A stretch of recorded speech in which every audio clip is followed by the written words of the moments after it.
Toda honra, toda glória, todo louvor, toda adoração, para sempre, sempre seja tributada ao nosso Deus. Meus irmãos, a paz do Senhor. Os que trouxeram o exemplar da Bíblia Sagrada, abram-na, por favor, no livro de Esther, capítulo de número 8. Glória a Deus. Esther, capítulo de número 8. Graças a Deus. Capítulo 8 do livro de Esther, versículo de número 16. Mais uma vez, quero ler com os irmãos este versículo. Diz assim a palavra do Senhor, todos encontraram, amém? E para os judeus houve luz, e alegria, e gozo, e honra. Eu pediria por especial gentileza, que depois de contar 3, você, por gentileza, repetisse após mim esta leitura. 1, 2, 3. E para os judeus houve luz, e alegria, e gozo, e honra. Amém. Pode tomar seu assento, glorificando a Deus, exaltando o nome do Senhor, porque Ele é digno de toda adoração. Meus irmãos, permita-me, por favor, tornar público a minha alegria, o meu contentamento. É uma alegria indizível voltar aqui em casa. É uma satisfação que eu não consigo mensurar estar em casa mais uma vez. Uma alegria, um prazer imenso. Deus é sabedor da alegria do nosso coração de estar aqui para dar a Deus louvores, para contemplar a grandeza do Senhor e aprender no seu templo, como disse muito sabiamente o salmista no Salmo 27, versículo 4. Rever amigos, rever irmãos, rever pessoas do nosso coração, do nosso convívio enquanto estávamos aqui, é uma alegria, é um prazer imenso e eu quero tributar a Deus a glória, o louvor, a honra por esta tão abençoada oportunidade que Ele nos concede. Confesso-vos que quando recebi a mensagem, convite, o convite formulado para estar aqui na Lapa, eu estremeci, porque estar em casa é uma honra, estar aqui é uma satisfação imensa. Então, louvo a Deus por esta tão abençoada oportunidade, quando o pastor Renato nos convidou, nos formulou o convite feito pelo nosso querido pastor Elias Camilo. Quero agradecer a Deus pela vida do senhor, pastor Paulo de Tasso, que o auxilia. A Lapa, aqui foi o lugar do meu recomeço. Aqui foi o lugar onde tudo recomeçou.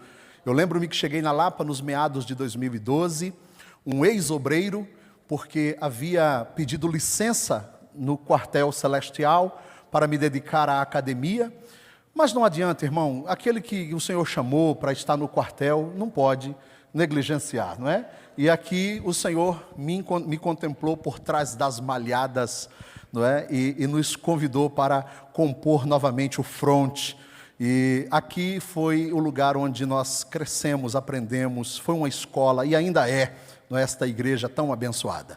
Quero louvar a Deus por todos os obreiros que cercam este altar, os obreiros que estão também na nave do templo. Não vou dizer nomes aqui para não ser injusto, porque para dizer um nome eu terei que dizer todos vocês, porque vocês eu amo, mas aí eu abraço o pastor Elias e os senhores se sentem abraçados com o abraço que eu vou dar agora neste homem de Deus. Obrigado, meu pastor, pela confiança. Amém. Muito grato.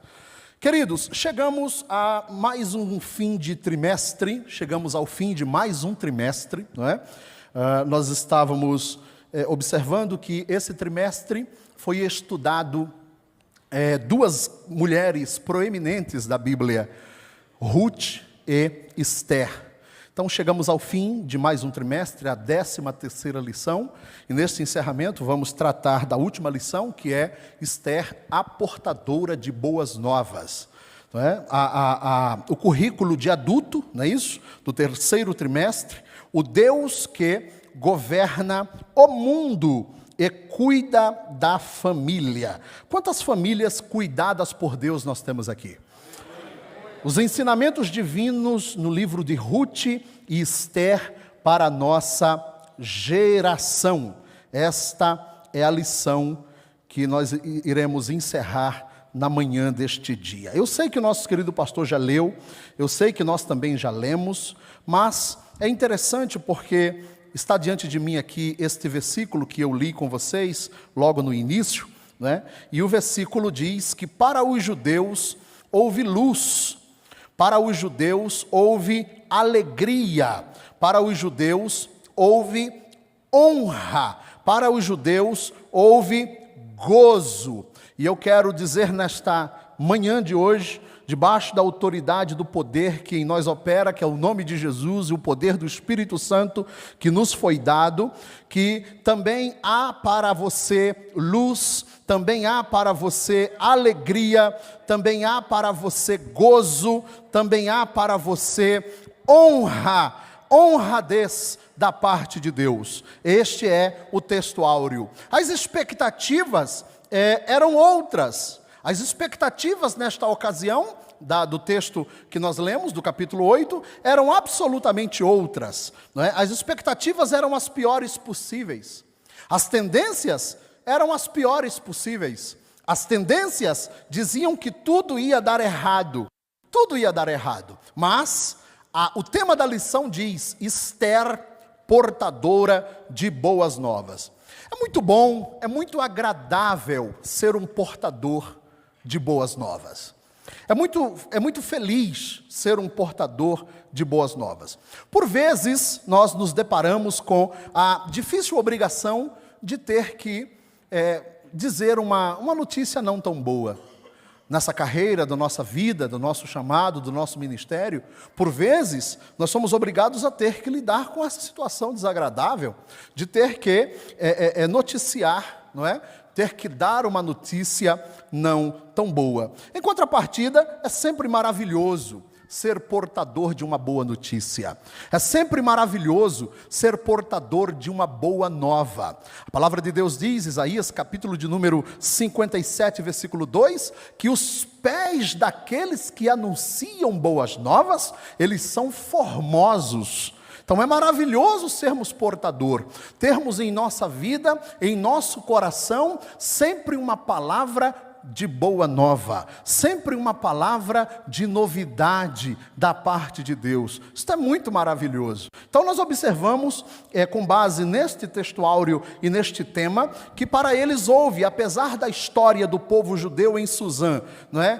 Parecer que ia terminar de forma trágica, apesar de tudo conspirar contra o povo de Deus, mas só parecia, porque a história do povo de Deus na Pérsia, na capital persa de Suzã, daquele grande império aquemênida, não terminou de forma trágica, porque o cenário ele se desenhava ruim, o cenário ele se desenhava tenebroso, mas aquele cenário que se desenhava tenebroso foi dissipado pela luz, como diz o texto áureo, não é? As tendências diziam, haverá uma tragédia, as tendências diziam, haverá mortandade, as tendências diziam, haverá luto, mas cá para nós, quem foi que disse que Deus trabalha com tendências?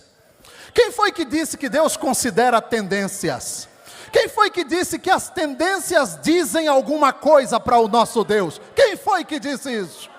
Não importa, o cenário pode ser difícil, o cenário pode ser desastroso, o cenário pode ser o pior possível, mas se Deus estiver no curso desta história, eu lhe asseguro que o final será de bênção, o final será de paz, o final será de alegria, o final será festivo, porque o dono da história é o nosso Deus. Deus não está limitado a tempo, Deus não está limitado a espaço, porque tempo Tempo e espaço são duas situações que se confundem na ideia de história. Deus não tem um aparelho conográfico no braço dele que diz para ele que hora é. Deus não tem um sol que diz para ele que agora é dia e uma lua que diz para ele que agora é noite. Deus não tem isso, não, Senhor. Deus não é um ser para quem houve ontem, está havendo hoje e muito provavelmente haverá amanhã. Ele é Deus, Ele é tremendo, Ele é excelso, Ele é grande, Ele é eterno. Ele habita nos céus e não na terra. Ele é dono do espaço, do tempo, da nossa vida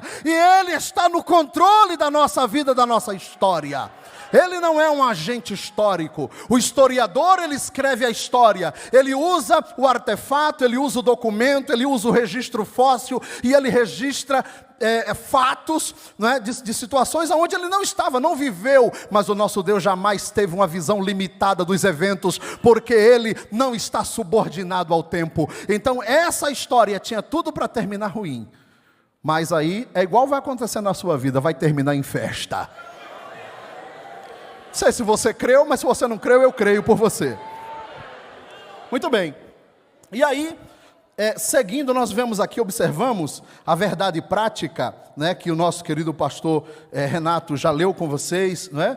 O Senhor é poderoso para transformar trevas em luz, tristeza em alegria, angústia em júbilo, humilhação em honra. Queridos, Deus é poderoso para transformar trevas em luz. Deus é um expert em converter situações adversas em situações favoráveis. Deus, Ele é perito em transformar situações hostis em situações propícias. Nesta verdade prática, nós observamos que Deus é poderoso suficientemente para realizar muito além daquilo que pedimos ou pensamos. Ele converte choro em alegria. Ele converte lágrimas em sorriso. Quando tudo parece ser o fim, quando tudo parece conspirar e as expectativas parecem que estão marcadas para ter um ponto final nefasto, aí Deus vem com a vírgula e coloca debaixo do ponto final e diz assim: não é o fim ainda, porque a última palavra pertence a mim. Isso é o que diz o nosso tema, isso é o que diz o nosso texto áureo de ouro, e isso é o que diz a verdade prática aplicada da lição. Então, esta lição não é aquela lição de você ler de uma forma... Claro, nós temos aqui, nós não vamos negligenciar o modelo didático do estudo, né? Não vamos nos servir apenas de uma leitura dita devocional e nos eximirmos de uma análise mais técnica, de uma análise mais analítica do texto, até porque o texto não é para ser lido, é para ser analisado. É verdade isso. Mas esta não é uma lição que você lê ouvindo os sons dos mosquitos à sua volta. Não é. Sabe por quê? Porque esta lição, este texto e esta verdade aplicada praticamente, quando você para pensar nela, você vai no mínimo glorificar a Deus enquanto lê. Você vai no mínimo sentir o Espírito Santo falar dentro de você, e você vai com certeza glorificar ao Senhor, porque inclusive é uma coisa que eu aprendi com um dos meus professores. Eu tive um professor de seminário que dizia assim para mim: filho, quando você aprender uma coisa nova, glorifique ao Senhor. Então, eu sei que a igreja da Lapa é uma igreja instruída, não é uma igreja firmada na palavra, mas se em algum momento você aprender algo novo durante essa minha prédica, não hesites, glorifique ao Senhor, dê glória ao nome dele, tá certo? Bem, o objeto de estudo desta lição são os 3 últimos capítulos do livro de Esther. É o capítulo 8, o capítulo de número 9 e o curtíssimo capítulo 10, que só tem aí 3 versículos, né? É o nosso texto objeto de estudo. Agora, apesar de na nossa leitura bíblica base, o texto usado como base desta lição, como objeto de estudo desta lição, não conter a completude de cada um desses versículos, não significa que você deve desconsiderá-los. Porque aqui está posto para nós, de forma prática e direta, apenas a parte textual que está sendo trabalhado no currículo da lição. Mas na sua leitura, se você é daqueles irmãos que, ao terminar o trimestre, você faz como eu, você guarda a revista para usar como um subsídio na hora que você for pregar, na hora que você for preparar sermão, na hora que você for estudar, porque aqui existem informações, e tem pessoas que não dão o devido valor. Isso aqui é um compêndio teológico. A maior escola de teologia é a escola bíblica dominical. É a escola onde você nunca se forma.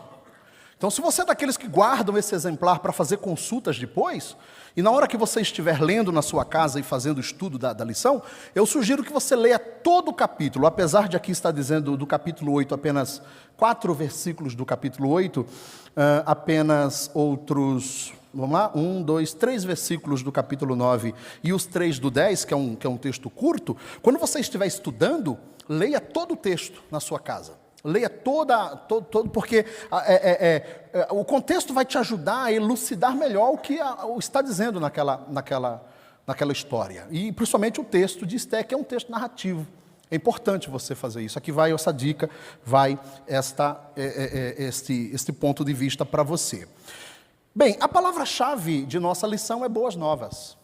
Eu acredito que hoje você vai sair daqui com boas novas. Hoje você vai sair daqui com o Evangelho na ponta da língua. Porque o Evangelho é boas novas, né? E é evidente que a lição tem um caráter prático, tem um caráter de aplicação prática na nossa vida diária. Nós não estamos aqui apenas para relembrar uma história que aconteceu lá no passado. Não, nós estamos aqui para tirar lições práticas para a nossa vida. Dessa história tão maravilhosa, que é uma das histórias mais belas que nós temos no cânon da nossa Bíblia, né? Então, esta é a palavra-chave, não é? O texto de objeto de nosso estudo são os 3 últimos capítulos, e o capítulo 8, ele apresenta um edito do rei, apresenta um novo edito do rei, que ele já tinha dado um edito, por causa do homem Ramã. Ramã, se você não conhece a história dele, era um homem que nenhum demônio entrava nele, era ele que entrava nos demônios, e os demônios ficavam todos endemoniados. E ele havia estabelecido uma situação difícil junto ao rei Xerxes, ao rei Assuero, né?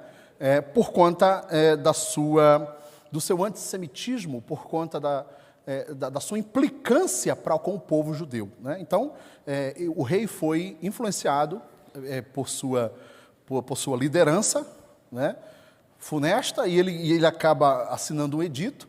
E existe uma questão muito interessante no Império Aquemênida, e também foi no Império Seleucida, e daí depois no Sassânida também, foram as dinastias dos persas, né, que eles tinham o decreto do rei como um escrito com um ponteiro de ferro em uma pedra. O que o rei escrevia não poderia ser revogado. Você tem isso na Bíblia, né? A Bíblia ela é muito fiel à narrativa historiográfica, graças a Deus por isso, porque este é um livro que ele antecede, né, até constatações científicas. Claro que é um livro que se concebe por fé, e é necessário que todo aquele que se aproxima de Deus creia que Ele existe, que Ele é galardoador dos que o buscam, mas não simplesmente. Ele também é um livro que chega até conferir exatidão empírica em muitas narrativas historiográficas. Eu estou falando isso para que você glorifique a Deus, porque você não tem nas suas mãos apenas um livro qualquer, não. Você tem o livro dos livros. E aberta uma espada de 2 gumes que penetra até a divisão da alma, do espírito, juntas e medula, e é apta para discernir os pensamentos e intenções do coração. Isso aqui um dos maiores tesouros que nós podemos ter é a palavra de Deus escrita em nossas mãos, a revelação de Deus para a nossa vida. Então, o capítulo 8 vai falar que o rei Assuero ele vai agora escrever um novo édito, né? E que não revogava o primeiro, evidentemente, mas que daria, no caso, aos judeus o direito de defesa. Esse é o capítulo 8. O capítulo 9, né, nós temos o registro dos acontecimentos do dia que foi estabelecido por Ramã como sorte. Ele estabeleceu uma data para que os judeus fossem exterminados, que era o dia 13. Diga misericórdia pelo dia 13. E ele estabeleceu essa data no dia 13 do 12, que era o 13 de Adar, né? Onde os judeus deveriam ser mortos, né? E aí, o nosso Deus, que é especialista em transformar adversidades em bênção, então pegou aquele dia que seria um dia nefasto e transformou ele num dia de memória. Se você entendesse que Deus vai transformar a tua situação negativa numa situação absolutamente favorável. Se você entendesse que nenhuma das palavras que sai desta tribuna é casual, são palavras ditas ao vento. Se você entendesse isso. Se você entendesse que o poder de uma palavra ministrada, seja pelo canal que estiver aqui, se você entender e crer, ela vai se tornar uma realidade premente na sua vida, se você entendesse isso. E a festa de Purim foi estabelecida, esse é o capítulo 9, né? E ainda nessa nossa fala introdutória, nós temos o capítulo 10, com o desfecho, né, propriamente, do livro de Esté, contendo ali os registros dos acontecimentos daqueles dias, que foi colocado no livro das crônicas. Foi colocado no livro das crônicas. Tudo bem que as crônicas ali eram dos reis Medo-Persa. Mas aí eu também, então, eu vou aproveitar o ensejo para dizer o seguinte. Crônicas, né? Sabe, irmãos, Deus não tem Facebook. Sabia disso? Os senhores sabiam que Deus não tem Instagram? Os senhores sabiam que Deus não tem LinkedIn, X? Não. Deus tem crônicas. Deus tem crônicas. Se você soubesse que está escrito a teu respeito nas crônicas de Deus. Deus tem crônicas, pastor Marcelo. Deus tem crônicas. Mas você precisa estar como Mardoqueu na porta, aguardando. Porque para aqueles que esperam e são prisioneiros da esperança, Deus tem uma recompensa dobrada. Está escrito em Zacarias, no capítulo 9, versículo 12, que voltai à fortaleza, ó prisioneiros da esperança, porque assim diz o Senhor, eu vos recompensarei em dobro.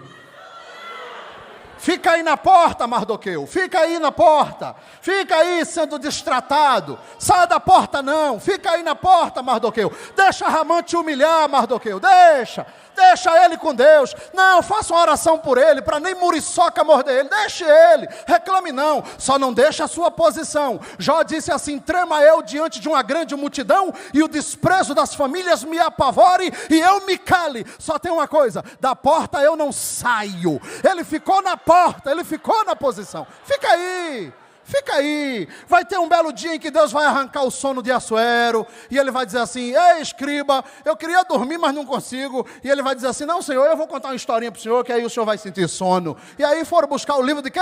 Das crônicas. Faz ideia qual foi o capítulo que o escriba abriu, para o rei começar a ter sono. No dia tal do tal, um homem chamado Mardoqueu, judeu, estava na porta da pilastra, ele estava na posição, ele estava lá confiantemente, todos os dias, insistentemente. Tu já pensou no dia em que o rei olhou assim para Ramã e disse assim, o que se deve fazer ao rei, ao homem cuja honra o rei se agrada muito? E aí o Ramã, achando que era com ele, né? Caprichar, pastor Uri, vamos caprichar porque sou eu. E quando ele terminar de fazer tudo do bom e do melhor, o rei disse assim, Ramã está na porta? Ramã está na porta, ou melhor, Mardoqueu está na porta, manda chamar Mardoqueu. O senhor já imaginou se na hora, no dia da exaltação, no dia da bênção, no dia do milagre, no dia que Deus ia mudar a sorte dele, se ele não tivesse na porta? Você já imaginou o quanto Satanás não deve ter lutado para ele não ir para a porta daquele dia? Igual o paralítico da Formosa, não é? Porque se ele olhou para os apóstolos esperando receber alguma coisa, significa, portanto, que era comum estar ali na porta e alguém dar esmola para ele. Você já imaginou aquele dia, os homens dizem assim, rapaz, olha, todo dia eu te levo para a porta, mas hoje não vai ter como não, viu? Rapaz, eu já estou ocupado. Rapaz, faz isso comigo não, me leve para a porta, eu preciso estar na porta. Eu não posso deixar de estar na porta, eu preciso estar lá, porque qualquer hora dessa o Espírito Santo me coloca para dentro. Eu preciso estar lá, eu preciso estar na posição, eu não posso largar a mão. Qualquer hora dessa o Espírito Santo vai incomodar o rei, e eu vou entrar lá para dentro e eu vou receber um anel. Qualquer hora dessa o Senhor vai mudar o quadro da minha vida. Eu preciso estar na posição que Deus estabeleceu para mim. Eu preciso estar. E o capítulo 3 é o registro das crônicas. E o dia que Mardoqueu, né, realmente se tornou o chanceler do rei Aquemene da Assuero. Muito bem. São os 3 capítulos objeto do nosso estudo nessa manhã. Aí nós temos o nosso tópico 1, que o primeiro ponto, que fala o seguinte, o pedido de defesa aos judeus e a concessão do rei. E o primeiro parágrafo da nossa lição diz a humildade de Ester e a sua súplica. Você sabe que Ester foi uma mulher que a sua vida foi marcada por uma coisa chamada oração. Deixa eu fazer uma pergunta aqui, diante de Deus para você. Nós estamos numa escola. Alguém aqui já ouviu falar em oração? E jejum. Porque não mais de uma vez ela convocou o povo para orar e jejuar. Para adentrar na presença do rei. E eu destaco aqui, no nosso primeiro parágrafo, a seguinte situação que o nosso querido pastor Simas coloca aqui, o que poderia ser feito para evitar esse extermínio em massa? O rei poderia revogar? Não, o rei não poderia revogar. Não poderia revogar. Os judeus poderiam se defender? Não, não poderiam se defender, porque o rei ainda não havia deliberado sobre esse assunto. Então a pergunta que o nosso querido comentarista coloca aqui na lição é: o que poderia ser feito para evitar esse extermínio em massa? Esté já havia conclamado o povo que jejuasse. Esté já havia conclamado o povo que orasse, porque ela haveria de adentrar a presença do rei. E ela fez isso por mais de uma vez, pelo menos. Então, o que deveria ser feito agora? Não é? O que deveria ser colocado? O rei não poderia revogar, porque as leis da Média e da Pérsia não se revogavam. Você observa que isso se repete no livro de Daniel. Não é? Então, o que ele poderia fazer? Não é? E aí, mais um destaque da nossa lição, que é exatamente o destaque do primeiro parágrafo que está sendo pontuado, né? O versículo 5 do capítulo 8, que é o primeiro capítulo objeto de estudo desta lição, que é: Ester suplicou ao rei que revogasse sua ordem, pondo fim, não é? Ester suplicou ao rei que revogasse sua ordem, pondo fim ao intento de Ramã. Ela fez este pedido a ele, não é? Mas ele não podia fazer isso. Ele não podia. E aí, mais um destaque, que é o versículo de número 8 do capítulo 8, que está no primeiro parágrafo da lição, que diz assim: havia ainda um desafio para os judeus. E qual era o desafio? Confiar em Deus não nos isenta de nossa parte. Aqui está, esta é uma lição muito forte para nós. Vai haver momentos em que Deus vai falar para você assim: aquietai-vos e sabei que eu sou Deus. Vai haver. Vai haver momentos em que Deus vai falar para você assim: nesta peleja não tereis que pelejar. Vai haver momentos em que Deus vai falar para você assim: parai e estai em pé e veja o livramento do Senhor. Vai haver momentos que Deus vai falar isso para você.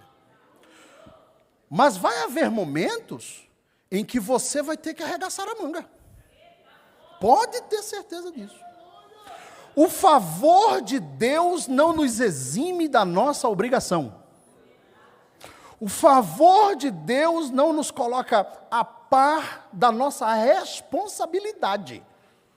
Por quê? Havia um decreto, havia uma carta selada, não é?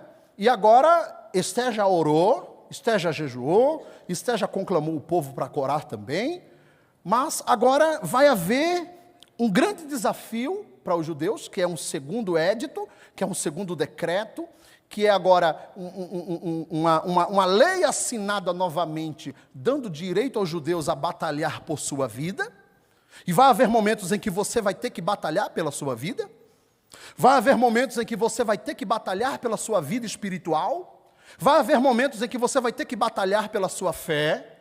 O apóstolo Judas, escrevendo o capítulo único de sua carta, ele disse no versículo 3: quando eu vos escrevia acerca da salvação que nos é comum, me senti interpelado a também parar um pouquinho de falar da salvação que nos é comum e vos alertar para que vocês batalhem pela fé que um dia foi entregue a vocês. Não nos exime. Mas pastor, o Senhor Jesus não está escrito no texto que ele já desbancou principados e potestades no Calvário e os expôs publicamente, triunfando sobre eles na cruz, pastor? Não está escrito isso? Jesus não disse lá no Evangelho de João, no capítulo 16, que o príncipe deste mundo já está julgado?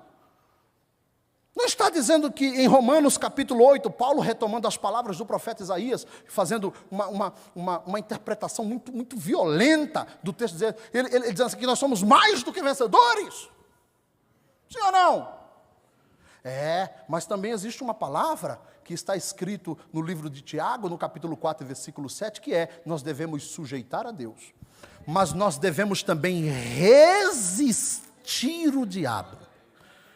Eu estou aplicando para você, espiritualizando para você esta narrativa, para que ele fuja de você. Porque quando esse desafio é colocado, então o que Deus está nos ensinando é que existem momentos em que nós não temos que cruzar os braços e esperar o milagre acontecer.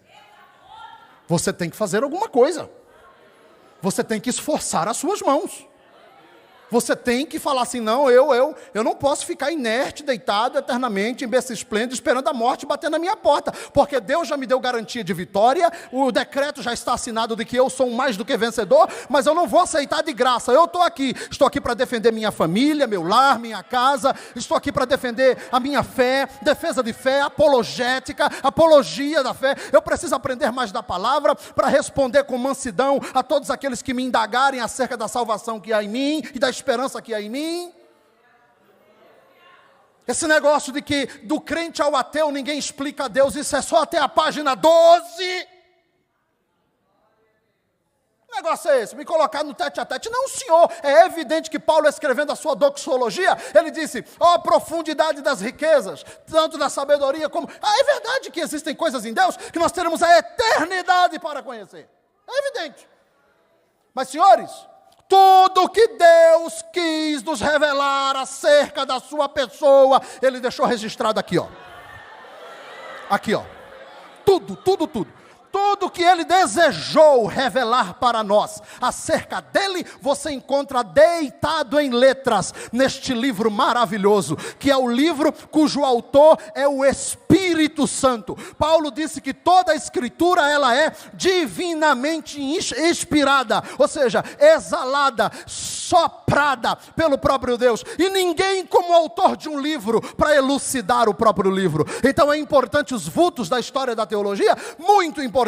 É importante o que Agostinho disse? Muito importante. Importante o que Calvino disse? Muito importante. Importante o que Bernardo de Claraval disse na escolástica? Muito importante. Mas muito importante também é você ter a capacidade e o Espírito de Deus na sua vida para completar o entendimento de Deus através da sua palavra, porque Deus também te deu neurônios, Deus também te deu capacidade, Deus também te deu sabedoria, você também foi selado com o Espírito Santo da verdade, e esse Espírito Santo vos fará lembrar de todas as coisas.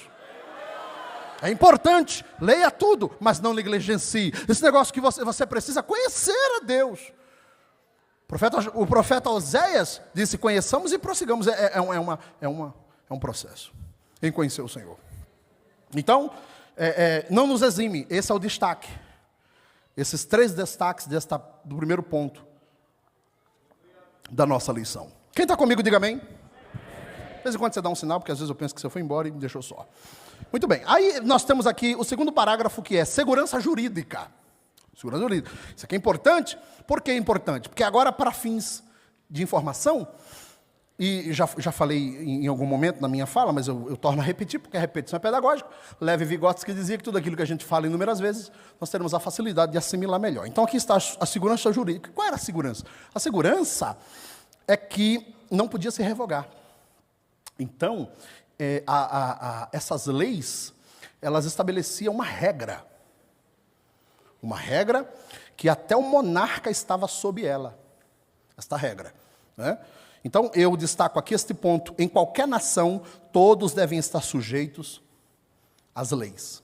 Isso acontecia, né? Havia um limite, um limite que estabelecido sobre as ações, que eram ações tirânicas, que eram ações, por vezes, autoritárias, como o autor diz aqui na revista, se você estiver com ela me acompanhando, você vai ver, que eram ações excêntricas, não é?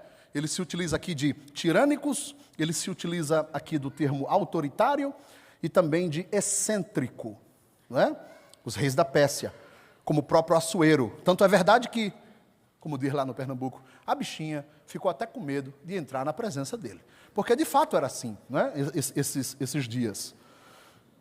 Mas havia a lei que também estava sobre o rei. Então, essa segurança havia. E por que é importante esse ponto aqui? E esse ponto é importante para que justifique agora o meu pedido a você, como igreja do Senhor. Qual o pedido, pastor? O pedido para que você, se já tem orado, intensifique. Se você não tem orado ainda, então passe a orar. Passe a orar pelo nosso Brasil, porque ele também está colocado na nossa lição aqui.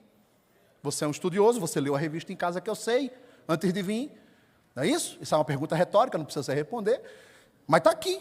Está aqui. Em países democráticos como o Brasil, está escrito aqui, todos os aspectos da vida pública e privada são regrados por um ordenamento jurídico sob uma Constituição que a todos vincula.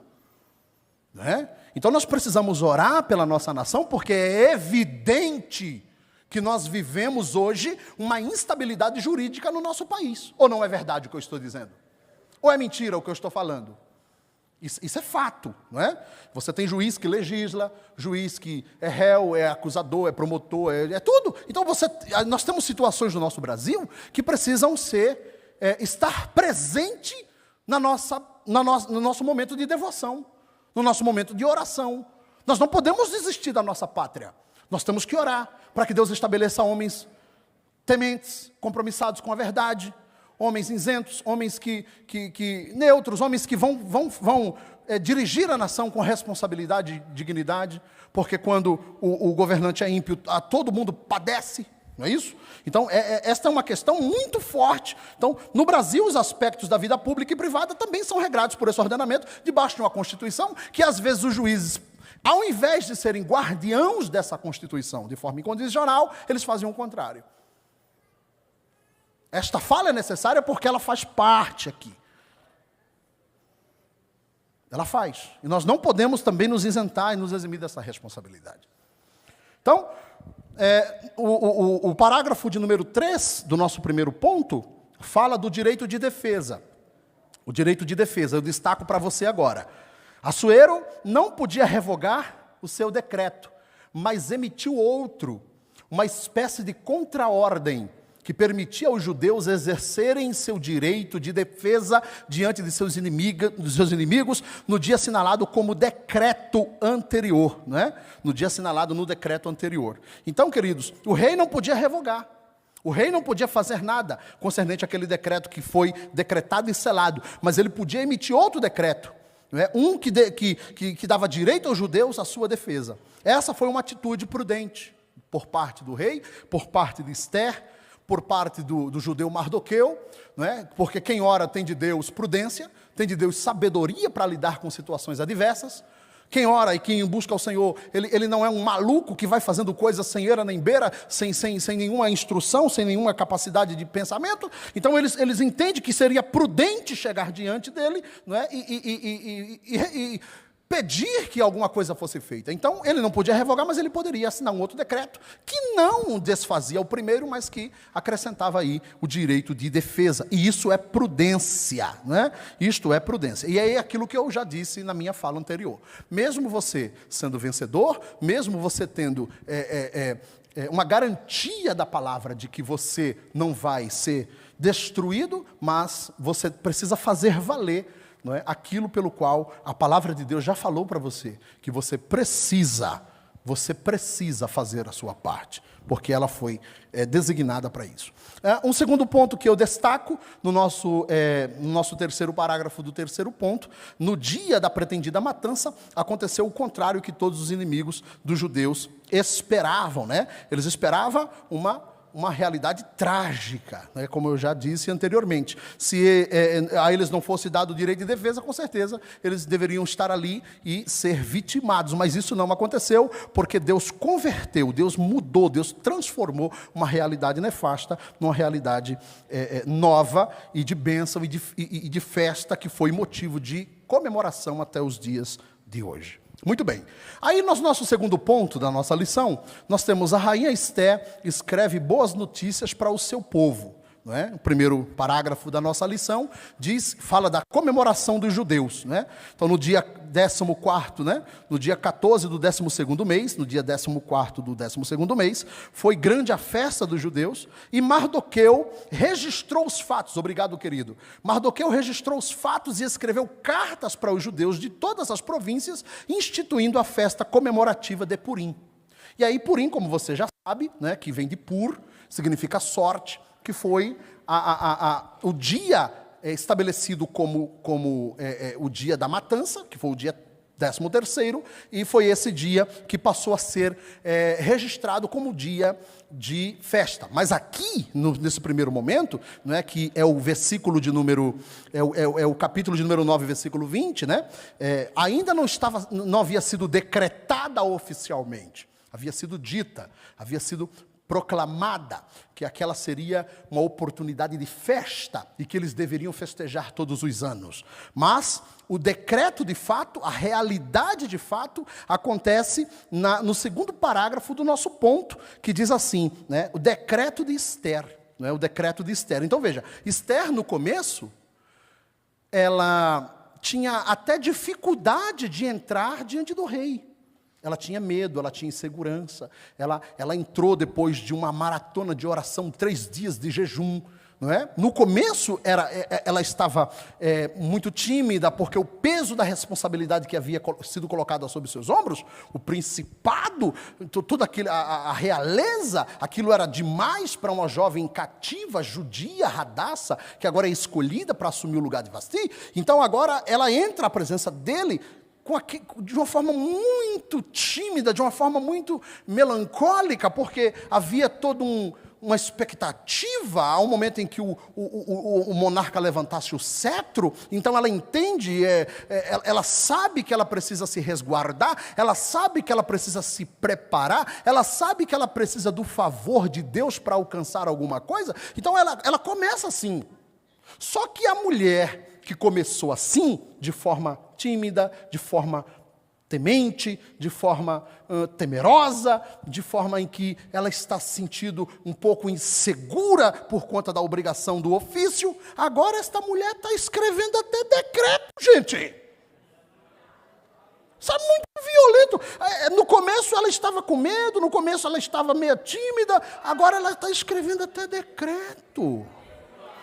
Ela está decretando agora. Você sabe que grande lição é essa para nós? É que assim, as adversidades da nossa vida nos dão maturidade. Os momentos desafiadores nos fazem crescer, pastor Elias. Os momentos, pastor Newton, de adversidade, pastor Natan, pastor Benjamin, nos fazem crescer, nos fazem amadurecer, nos colocam em um outro nível, compreende? E nos faz entender que não tem nada a ver conosco, tem tudo a ver com Deus. Nós somos apenas um instrumento, nós somos apenas alguém que nos colocamos diante de Deus e nos permitimos ser usado por Ele. Que quem está falando aqui é um comedor de feijão e arroz, se for você, se for no meu caso cuscuz, com charque, como diz lá no Pernambuco. Mas e que depende, pastor Anderson, do cuidado de Deus. Que se o Espírito Santo, eu estava dizendo na oração, Senhor, sobe comigo naquela tribuna, porque senão eu estou mais lascado do que quenga de coco ali, porque só tem doutor atrás de mim. Me ajude. Então, ela no começo, pastor Paulo, ela sentiu temor, ela sentiu por sua vida, mas agora ela está usando da autoridade que ela tem, porque os desafios, os percalços, os problemas que nós vamos enfrentando, as adversidades, elas vão nos criando capacidade, vão nos calejando, Quem está entendendo esta palavra? Então, não murmure porque você está passando por isso. Não briga com Deus, porque você parece que... E aí? Não, crente, você está na escola de Deus, você está na universidade de Deus, você está aprendendo com Deus, você está sendo preparado por Deus, você está sendo forjado por Deus. O salmista disse no Salmo 119, versículo 83, se eu não estou enganado. Se falhar a memória, me ajude. Mas está no Salmo 119. Ele disse: eu fiquei esperando na tua palavra como um odre na fumaça. Mas eu não esqueci da tua palavra. Ei, você sabe o que significa isso? Odre na fumaça? Você sabe que os recipientes que transportavam líquidos no período antigo, eram odres feitos de pelica de cabra. Quem diz amém? Amém? Vocês estão aí? Amém? Pelica de cabra. Só que não era simplesmente pegar o couro da cabra, costurar e colocar o óleo, o vinho, o leite, a água. Não, senhor. Ele passava por todo um processo de depuração para que ele fosse eficiente. Então colocava ele lá para depurar na fumaça, para que a pele ficasse porosa, para que a pele enrijecesse. Estar na fumaça não é agradável, mas é necessário. Porque o processo que você está passando vai garantir você atravessar o deserto todinho sem se romper. Pegou? O processo que você está vivendo é mistério, porque vai te dar experiência. Vai dizer assim: não, eu venci. Não tem nada melhor do que você olhar para trás assim, para a sua trajetória e dizer: meu Deus, eu venci, meu Pai. Meu Deus, eu pensei que eu ia me acabar. Eu pensei que seria o meu fim. Eu pensei que eu ia morrer naquele buraco de rato. Mas Deus foi comigo. Ah, como é maravilhoso. E sem falar na vida eterna. Porque a Nova Jerusalém está descendo do céu, ataviada como uma noiva. Desde os dias de João ele viu que ela descia. E a igreja do Senhor vai ser introduzida nela. Lá não haverá dor, nem pranto, nem choro, nem angústia. Porque lá o Senhor é a sua lâmpada. Glória seja dada ao nome do Senhor. Quantos têm essa esperança? Arrebatamento vem aí. Fique crente. E aí, aquilo que fora dito só de lábios, pastor Júlio, agora vai ser decretado. Ela e Mardoqueu, no segundo parágrafo do nosso segundo ponto, diz que ela agora decreta junto com ele a festa de Purim, e agora faz parte do calendário hebraico. Agora é oficial. Qual foi a parte que você não entendeu que a tua bênção, a tua vitória vai ser oficial? Agora é real, agora sim. Motivo de festa agora é real. O dia agora da doação de graça já está estabelecido.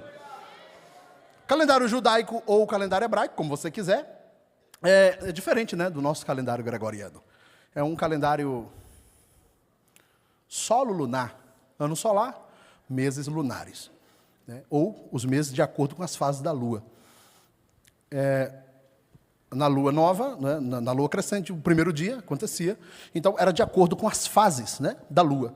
Todo mês tem o seu início na lua nova, ao iniciar a lua crescente, o primeiro dia do mês, e aí a duração do mês lunar varia entre 29 e 30 dias, diferentemente do mês solar. Significa, portanto, que o ano lunar ele contém cerca de 11 dias a menos do ano solar, o que exige uma correção. No nosso calendário gregoriano, a correção foi feita com um dia a mais a cada 4 anos no mês de fevereiro, que você conhece muito bem, como um ano bissexto. Gostaria muito de ter nascido nesse ano, porque eu só faria aniversário de 4 em 4 anos. Claro que não, né? E no caso do ano judaico, eles não tinham o mesmo ano que a gente tem, mas aí eles acrescentavam, pastor Elias, um mês de 29 dias a cada 3 anos, né? E que era chamado o segundo mês de Adar, ou Adar 2. Né? Cada 3 anos eles acrescentavam um ano. Então, foi estabelecido agora como regra, como lei, que começava no dia 13.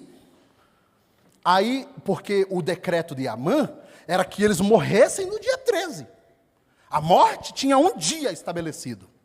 Só que Deus pega o dia da morte e ele transforma em 3 dias de festa. Porque crente é festeiro. Sim ou não?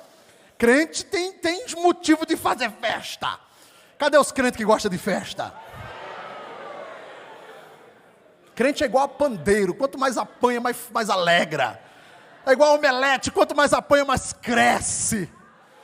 Então o dia da morte, pastor Newton, seria estabelecido como dia 13.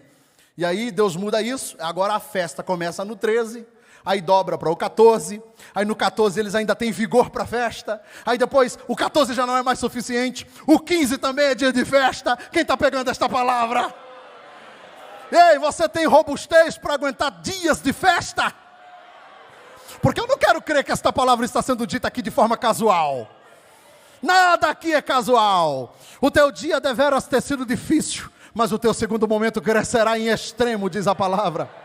E olha que nós, pastor Elias, na emotiva da pregação, repetimos essa frase como se fosse Deus falando. E não é Deus falando. Quem está aí? O que não é Deus falando, pastor? O que Deus está escrito lá em Jó, capítulo 8. Teu primeiro momento deveras ter sido difícil, mas o teu segundo momento crescerá em extremo. Não é na emotiva da pregação, pastor Júlio, a gente acha que foi Deus quem disse essa palavra para Jó. E não foi Deus. Quer dizer, não foi Deus de forma direta, né? Mas quem falou essas palavras foi Bildade. Diga assim, Bildade. Bildade significa velha amizade. Bildade significa o quê? Os velhos amigos acham que sabe tudo a nosso respeito, mas ele não sabe. Então, ele olha para Jó e numa motivação de acusação diz assim, se realmente Deus é com você, se realmente você é santo, se realmente você está crente, então esse momento que você está passando aí é fichinha diante do segundo. Adivinha o que Deus fez? Pegou a palavra daquele homem, que estava falando essas condicionais num contexto de acusação, e transforma numa profecia.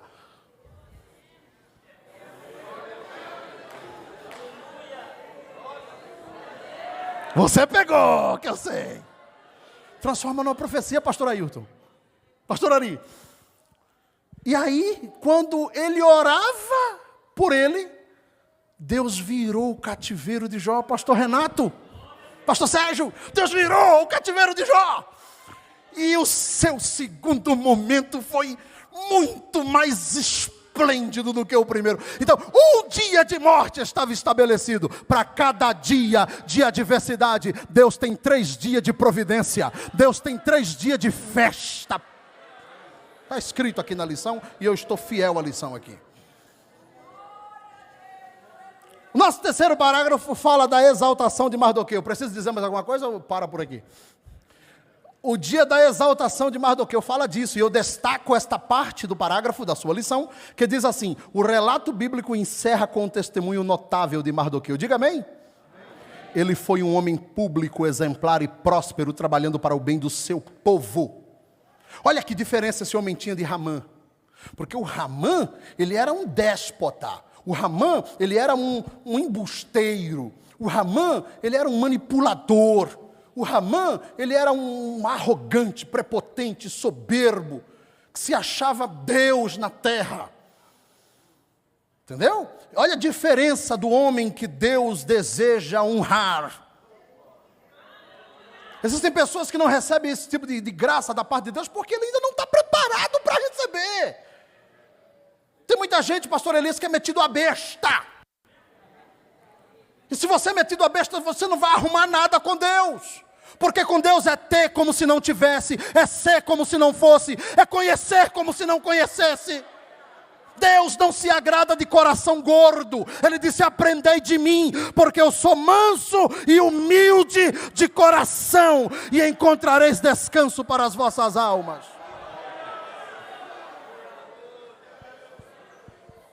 O espírito dócil, crente em Deus, escudado em Deus, que sabe lidar com elogios. Aprenda com Jesus a lidar com elogios. Jesus sabia lidar com elogios como ninguém, obreiros. Um dia um homem grande, fulo, como diz na terrinha, de madrugada, porque ele não queria que os seus pares soubessem, eu acredito, que ele estava diante do Nazareno. E ele foi fulo de madrugada, um homem que tinha a Taná, a Torá, Nevim, Ketuvim, a lei, os escritos e os profetas, quanto a palma da mão, assim, registrado. E ele chega diante de Jesus, naquela célebre frase, e diz assim: mestre, e ratifica: bem sabemos que és mestre vindo de Deus, porque ninguém faz os sinais que tu faz. Gente, Jesus era um mestre que produzia sinais. Camarada estuda o primeiro módulo no curso teológico, pastor Sidney. E aí ele já diz assim: não vou orar pelos enfermos não, porque Deus me chamou como ministério de mestre. Jesus era um mestre com sinais. Ele não tinha rastros equivocados de uma conduta equivocada, não, Senhor. Sinais o seguiam. Mestre, olha como é que Jesus lidar com o elogio. Rapaz, eu quero saber de uma. Tu está precisando nascer de novo. Seu coração guardado em Deus, como Paulo, né, que chega lá e diz assim, olha, eu sei que para ser apóstolo tem que ter visto Jesus, tem que ter visto o seu batismo, tem que ter sido separado por ele, só que assim, eu conheço alguém que foi no terceiro céu, serve? Conheço alguém, coração manso, humilde. Esse homem aqui, ele trabalhava para o bem de todos, e Deus o exaltou mesmo, porque quando Deus acha alguém, Deus não acha que achou. Ele disse, achei a Davi meu servo, com meu santo óleo ungi, e ele achou de verdade. O Ramã, ele era difícil, ele era complicado, ele era ranzinza, ele era metido a besta. E existe uma grande diferença naquele que recebe um chamado, e aquele que recebe um psil. Pergunta para o teu irmão, tu foi chamado ou tu ouviu um psil?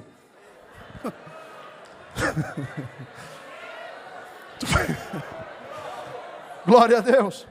Eu sei que tem vocacionado aqui, que Deus vai estabelecer você para a glória do nome dEle, para que o nome dEle seja adorado, exaltado, glorificado, enaltecido, porque a Ele a glória. Quantos adoram a Ele comigo? Quantos adoram a Ele?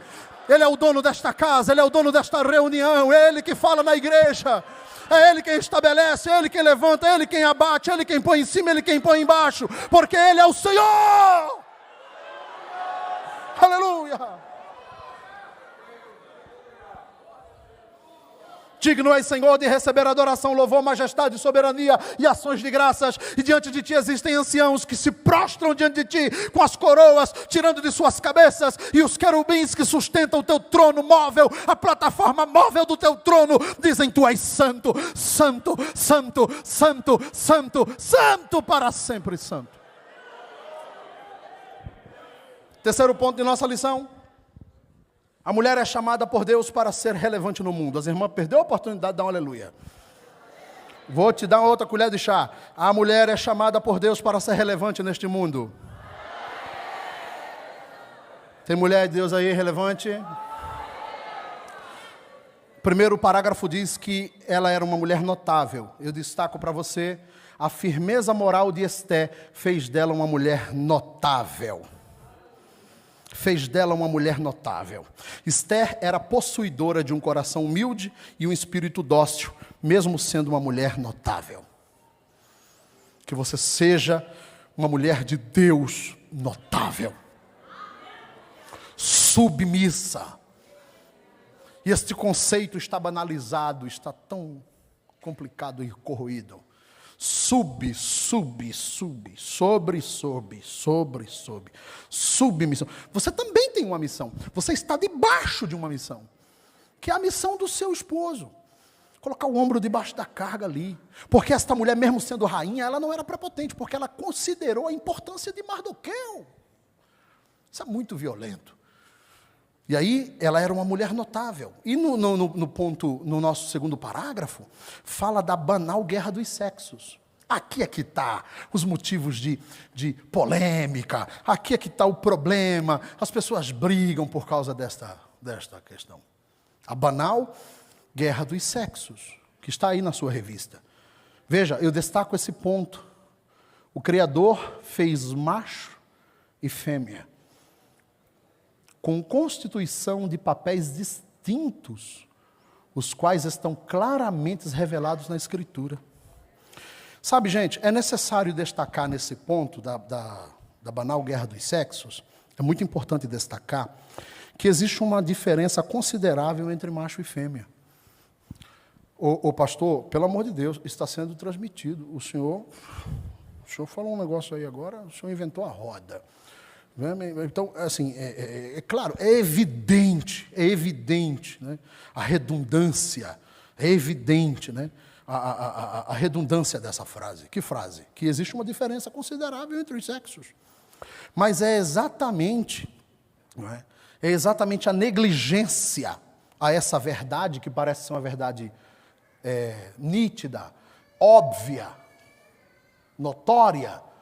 A gente acha que é tão óbvio essa fala, a gente acha tão tão evidente, chega a ser redundante, que a gente esquece e negligencia até, dado ao fato de ser algo tão notório, a diferença entre os sexos. Mas é exatamente a negligência a essa verdade que promove essa guerra aqui dos sexos, que é banal. É essa negligência.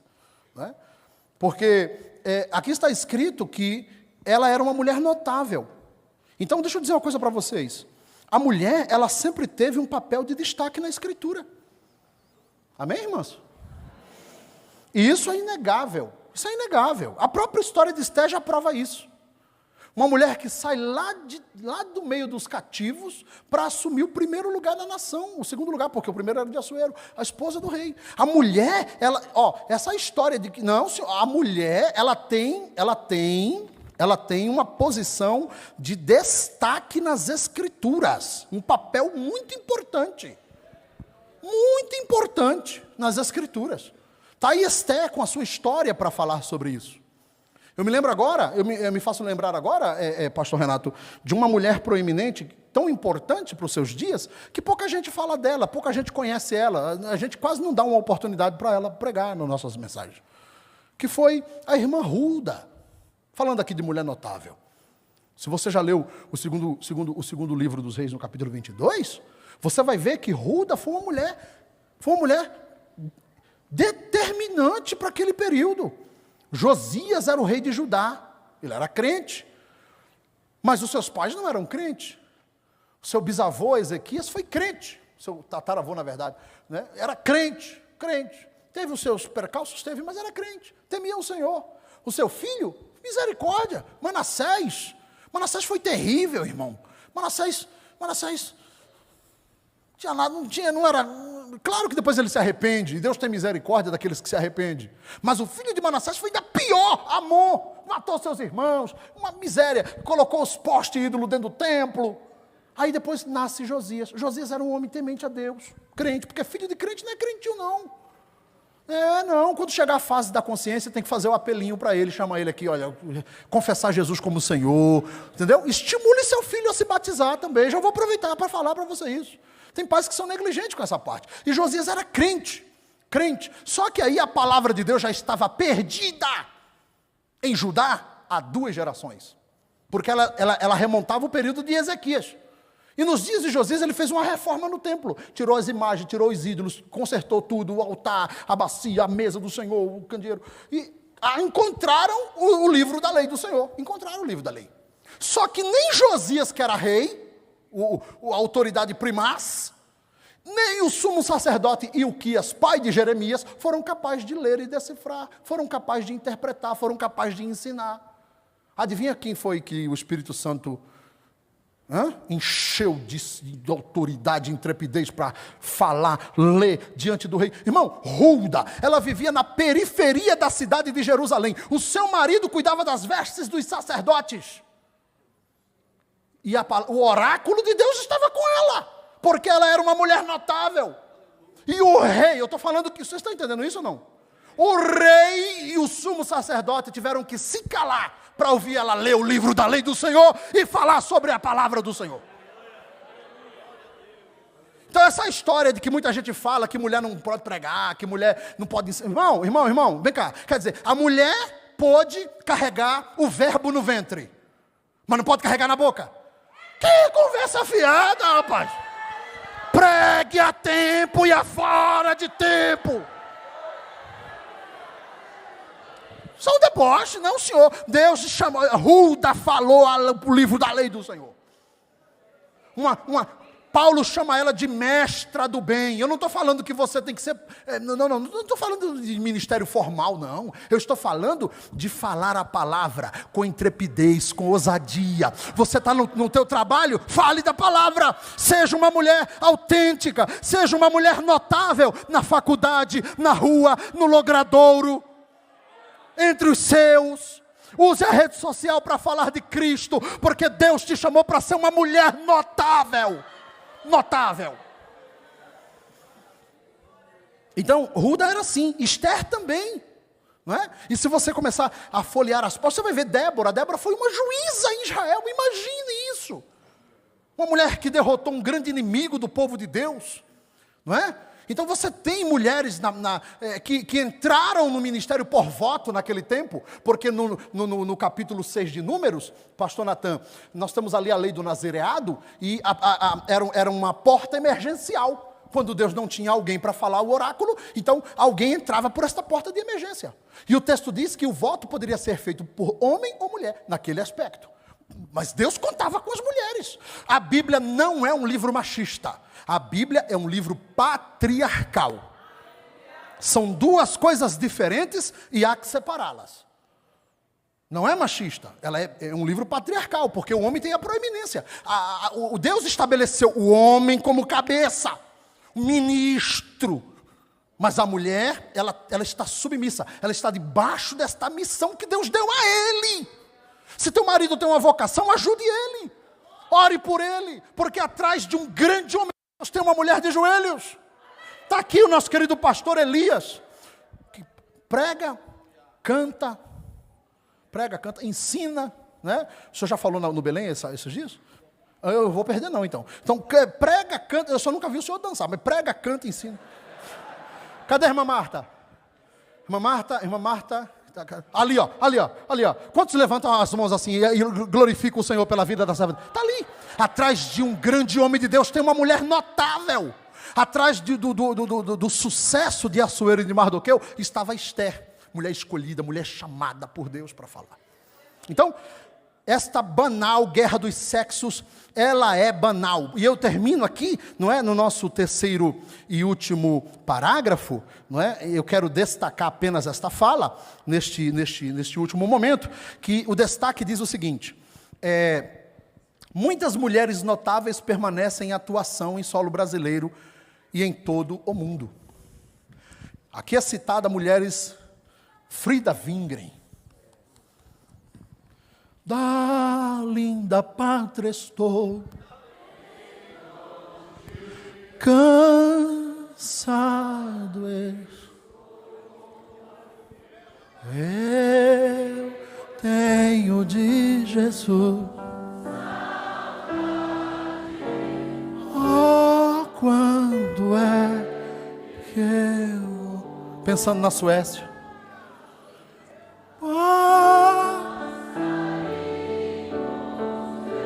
Longe do solo pátrio, em missões aqui no Brasil, desbravando este Brasil. Frida Wingren, veja se não é ela.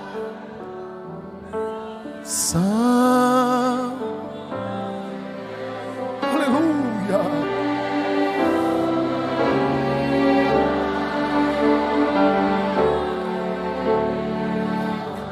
Tão notável que você está lembrando dela hoje aqui. Quantos glorificam a Deus por esta mulher de Deus? Está aqui, ó, Zélia Brito, né? Está aqui, ó, a esposa do grande missionário Carson, que foi o pioneiro lá no Nordeste. Não é isso? Albertina Bezerra Barreto, Ruth, Doris Lemos. Eita, meu Deus, o esposo dela, o grande difundidor do ensino bíblico das Assembleias de Deus. Não é isso? Eu me lembro agora também da nossa querida irmã Esther, lá no Pará, que até hoje cuida do pastor Firmino Gouveia, da Anunciação, está lá, grande mulher de Deus. E a nossa querida Wanda Freire Costa, mulher exemplar, que deixou raízes, né? Eu me lembro quando, numa reunião de obreiro, ela sugeriu colocar aquele véu assim na frente, né? Para algumas desavisadas que não entendiam muito o mistério do culto, né? E ela mandou pôr aquele véu, essa irmã Wanda, mulher crente, de brio. E aí é o seguinte, eu falei delas aqui, mas nessa história também cabe seu nome. Ei, entre as notáveis você também está sendo aqui especulada. Ei, mulher de Deus, entre as notáveis você também está sendo especulada. Você sabia que Deus conta com vocês? Vocês sabiam disso? Vocês sabiam que vocês são muito importantes? Paulo disse que vocês se redimem sendo mestras do bem, ensinando com alegria e mansidão os filhos no lar. Vocês são mestras do seu lar, vocês são uma base lá na sua casa. Você é importante, mulher. Ah, o que seria de mim se não fosse a minha Esther? Fica em pé aí, minha Esther. Irmã Edna, fica em pé, pois não vão ver sua beleza. A mulher mais linda desta galáxia. Glória seja dada. Muito obrigado. Ali está. Então, mulheres que foram notáveis. E aí nós chegamos à conclusão desta palavra, que tem aqui, né, a conclusão, mas aí eu vou ler. Isso aqui Deus me deu no voo, pastor. E eu chorei, eu falei, Jesus fala até língua no voo. Pô, esse crente é meio doido, no voo, falando, lendo a Bíblia. E o voo, e o Senhor Jesus me deu essa conclusão no voo, e eu vou ler para terminar. Diz o seguinte: as adversidades têm sempre um propósito definido. Saiba disso. As adversidades têm sempre um propósito definido. No início, Esther era uma jovem rainha, assustada com a significância da sua posição. Ela tinha medo até de comparecer diante de Assuero. Agora, ela está até escrevendo decretos. Muito forte. A adversidade fez ela crescer e entender o seu propósito e as razões que a tornaram uma rainha escolhida. As adversidades não vêm para nos destruir, para nos aniquilar. As adversidades nos advêm para nos fazer crescer, melhorar, evoluir e compreender o propósito real de Deus na nossa existência. As adversidades e as afrontas de Ramã também foram determinantes para a evolução e promoção de Mardoqueu. O judeu Mardoqueu soube esperar em Deus, e por isso ele teve uma recompensa dobrada, porque em Zacarias 9:12 está escrito que para aqueles que são prisioneiros da esperança, Deus tem uma recompensa em dobro. Assuero impôs tributo no vastíssimo império persa, Aquemênida, e isso exigia habilidades, isso exigia a confiança de um chanceler administrador. Mardoqueu foi este homem. A grandeza de Mardoqueu foi digna de um honroso registro nas crônicas dos reis Medo-Persa. Mardoqueu foi um estimado segundo ministro do rei da Pérsia e também entre os seus irmãos. E para finalizar, as afrontas valem muito a pena. Deus abençoe. Eu agradeço a Deus por esta rica oportunidade que me foi dada.